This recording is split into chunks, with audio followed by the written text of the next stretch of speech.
రెండు కణాలను వేస్తే ఏమవుతుంది? చాలా మంచి క్వశ్చన్. ఒక అండంలోకి ఒక కణమే వెళ్ళాలి. ఓకే, మనం రెండేస్తే కాలు పిల్లలు అనుకోకూడదు. రెండేస్తే అబ్నార్మాలిటీస్ అవుతాయి పిల్లల్లో. ఏదో ఒక మెంటల్ అబ్నార్మాలిటీయో ఏదో ఒక మంచిది కాదు అది. అది అలాంటిది జరిగితే ఆ అండం పడేయాలి.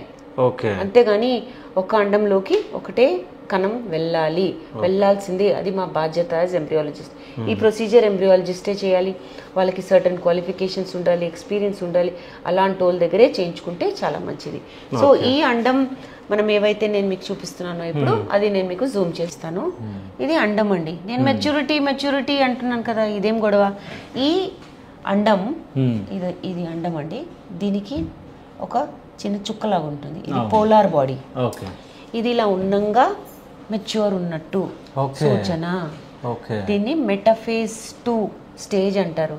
అంటే మైటోసిస్ మియోసిస్ మనం చిన్నప్పుడు బయాలజీలో చదువుతాం కదా 10th క్లాస్లో.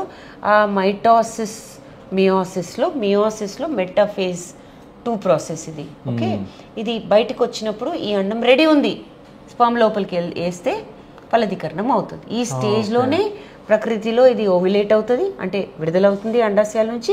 ఈ స్టేజ్లోనే మనం మిక్సీ కూడా చేయాలి. ఓకే, ఇప్పుడు దీంట్లో మీరు శుక్రకణాన్ని వేయగలరా? కణంని వేయాలి. సో ఇది బయట చూస్తున్నారా, ఇది కూడా ఒక గోడలాగుందా ఇక్కడ. దీన్ని జోనా పెలూసిడా అంటారు. నేచర్ లో ఏంటంటే, ప్రకృతిలో ఏంటంటే కణం దీన్ని దూరుకుంటూ దీనిలో నుంచి తవ్వుకుంటూ లోపలికి వెళ్తుంది అనమాట.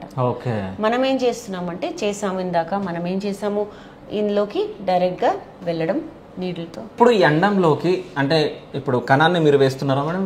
ఇప్పుడు ఒక్కొక్క అండంలోకి ఒక్క కణమే మనము ఈ నీడిల్స్ ద్వారా వేయబోతున్నాము. ఓకే, ఒక్కసారి ఆ ప్రాసెస్ చూద్దాం. తప్పకుండా.